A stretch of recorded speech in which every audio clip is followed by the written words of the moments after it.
بسم اللہ الرحمن الرحیم.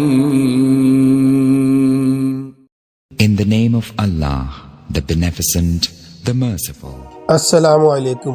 نوید اسلامک چینل میں خوش آمدید. دوستو، ہماری یہ دعا ہے کہ آپ جہاں بھی تشریف فرما ہیں اللہ تعالیٰ آپ پر اپنا خصوصی فضل اور کرم فرمائے.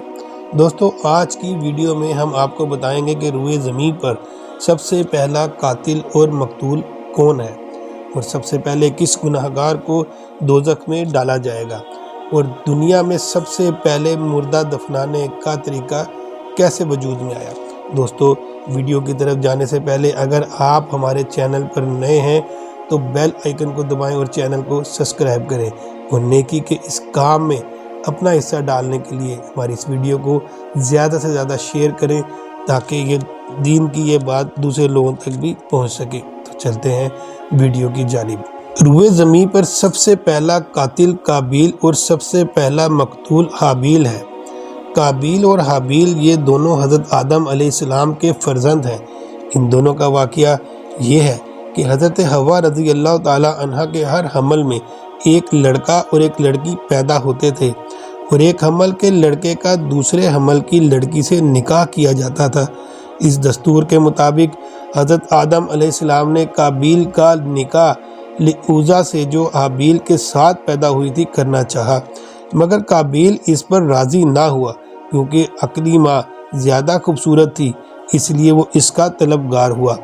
حضرت آدم علیہ السلام نے اس کو سمجھایا کہ عقلی ماں تیرے ساتھ پیدا ہوئی ہے، اس لیے وہ تیری بہن ہے، اس کے ساتھ تیرا نکاح نہیں ہو سکتا. مگر قابیل اپنی ضد پر اڑا رہا. بالآخر حضرت آدم علیہ السلام نے یہ حکم دیا کہ تم دونوں اپنی اپنی قربانیاں خداوند قدوس عز و جل کے دربار میں پیش کرو. جس کی قربانی مقبول ہوگی وہی عقلی ماں کا حقدار ہوگا. اس زمانے میں قربانی کی مقبولیت کی یہ نشانی تھی کہ آسمان سے ایک آگ اتر کر اس کو کھا لیا کرتی تھی.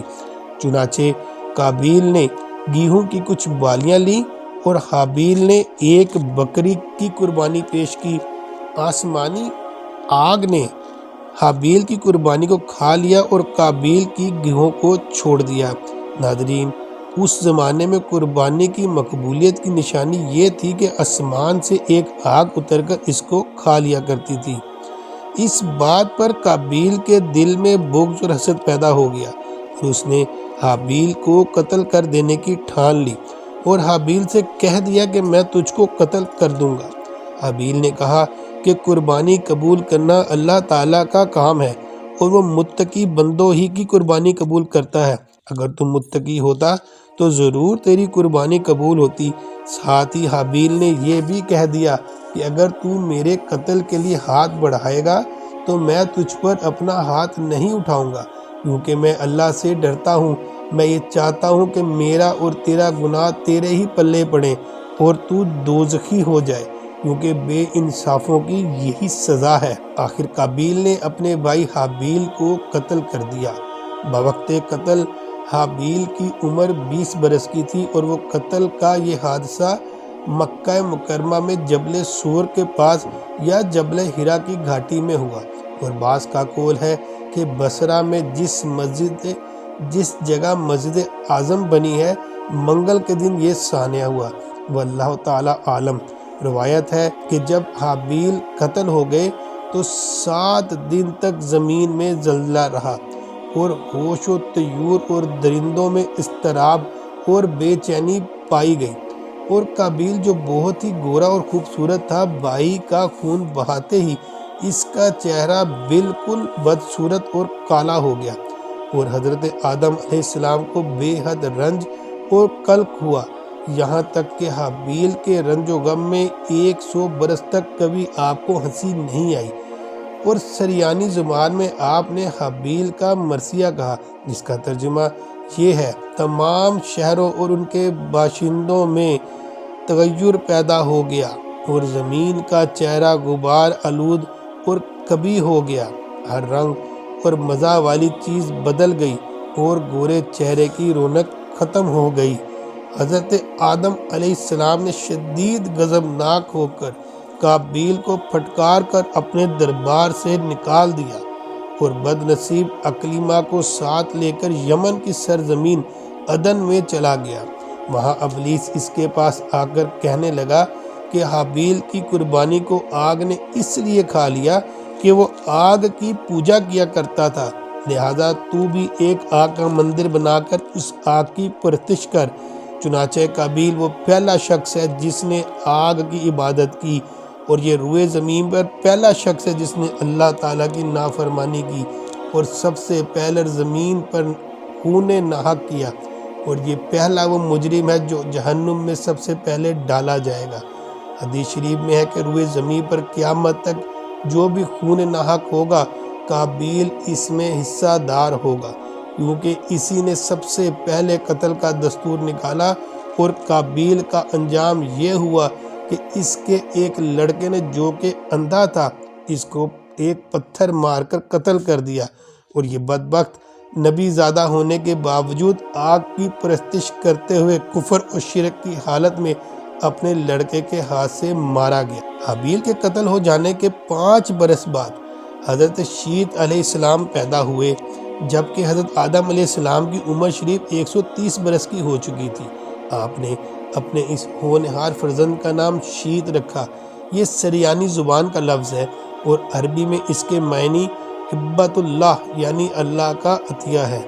حضرت آدم علیہ السلام نے 50 صحیفے جو آپ پر نازل ہوئے تھے، ان سب کی حضرت شیت علیہ السلام کو تعلیم دی اور ان کو اپنا وسیع و خلیفہ اور سجادہ نشین بنایا، اور ان کی نسل میں خیر و برکت ہونے کی دعائیں مانگی۔ ہمارے حضور خاتم النبیین صلی اللہ تعالیٰ علیہ وآلہ وسلم انہی حضرت شیت علیہ السلام کی اولاد میں سے ہیں۔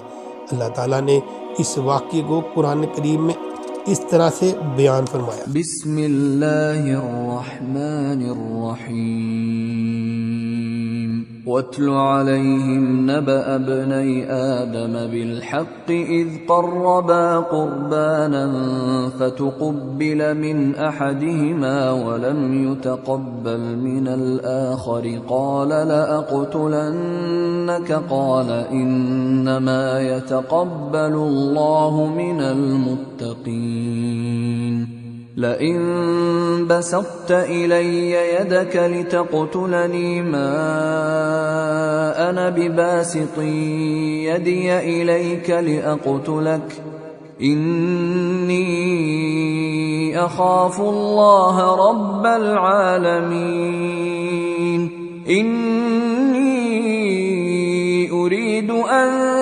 تَبُوءَ بِإِثْمِي وَإِثْمِكَ فَتَكُونَ مِنْ أَصْحَابِ النَّارِ وَذَلِكَ جَزَاءُ الظَّالِمِينَ فطوعت له نفسه قتل أخيه فقتله فأصبح من الخاسرين۔ ترجمہ: اور انہیں پڑھ کر سناؤ آدم کے 2 بیٹوں کی سچی خبر جب دونوں نے ایک کی نیاز پیش کی اور ایک کی قبول ہوئی اور دوسرے کی نہ قبول ہوئی۔ بولا قسم ہے میں تجھے قتل کر دوں گا، کہا اللہ اسی سے قبول کرتا ہے جسے ڈر ہے، بے شک اگر تو اپنا ہاتھ مجھ پر بڑھائے گا کہ مجھے قتل کرے تو میں اپنا ہاتھ تجھ پر نہ بڑھاؤں گا کہ تجھے قتل کروں۔ میں اللہ سے ڈرتا ہوں جو مالک سارے جہان کا۔ میں تو یہ چاہتا ہوں کہ میرا اور تیرا گناہ تیرے ہی پلے پڑے تو تو دوزخی ہو جائے، اور بے انصافوں کی یہی سزا ہے۔ تو اس کے نفس نے اسے بھائی کا قتل کا چاؤ دلایا تو اسے قتل کر دیا تو رہ گیا نقصان میں۔ دوستو، جب قابیل نے حابیل کو قتل کر دیا تو چونکہ اس سے پہلے کوئی آدمی مرا ہی نہیں تھا، اس لیے قابیل حیران تھا کہ بھائی کی لاش کو کیا کرے۔ چنانچہ کئی دنوں تک وہ اس لاش کو اپنی پیٹھ پر لادے پھرا۔ پھر اس نے دیکھا کہ 2 کوے آپس میں لڑے اور ایک نے دوسرے کو مار ڈالا۔ پھر زندہ کوے نے اپنی چونچ اور پنجوں سے زمین کو کورید کر ایک گڑھا کھودا اور اس میں مرے ہوئے کوے کو ڈال کر مٹی سے دبا دیا۔ یہ منظر دیکھ کر قابیل کو معلوم ہوا کہ مردے کی لاش کو زمین میں دفن کرنا چاہیے، چنانچہ اس نے قبر کھود کر اس میں بھائی کی لاش کو دفن کر دیا۔ قرآن مجید نے اس واقعے کو ان الفاظ میں بیان فرمایا ہے۔ ترجمہ: تو اللہ تعالیٰ نے ایک کوا بھیجا زمین کو ریدتا کہ اسے دکھائے کیوں کر اپنے بھائی کی لاش چھپائے۔ بولا ہائے خرابی، میں اس کوے جیسا بھی نہ ہو سکا کہ میں اپنے بھائی کی لاش چھپاتا تو پچھتاتا رہ گیا۔ دوستو، اس قرآنی واقعے میں جو ہمیں سبق ملتا ہے وہ یہ ہے کہ آدمی علم سیکھنے میں چھوٹے سے چھوٹے استاد کا یہاں تک کہ کوے کا بھی محتاج ہے۔ اسی سے معلوم ہوا کہ انسان پر اس کی دنیاوی زندگی کی راہ میں جب بھی کوئی مشکل درپیش ہو جاتی ہے تو اللہ تعالیٰ ایسا رحیم و کریم ہے کہ کسی نہ کسی طریقے سے یہاں تک کہ چرندوں اور پرندوں کے ذریعے مشکلات حل کرنے کی راہ دکھاتا ہے۔ اللہ تعالیٰ ہمیں اپنے احکامات پر چلنے اور برائی سے بچنے کی توفیق عطا فرمائے۔ دوستو، اگر آپ کو ہماری یہ ویڈیو اچھی لگی ہو تو کمنٹ سیکشن میں ہمیں بتا کر ہماری حوصلہ افزائی کریں۔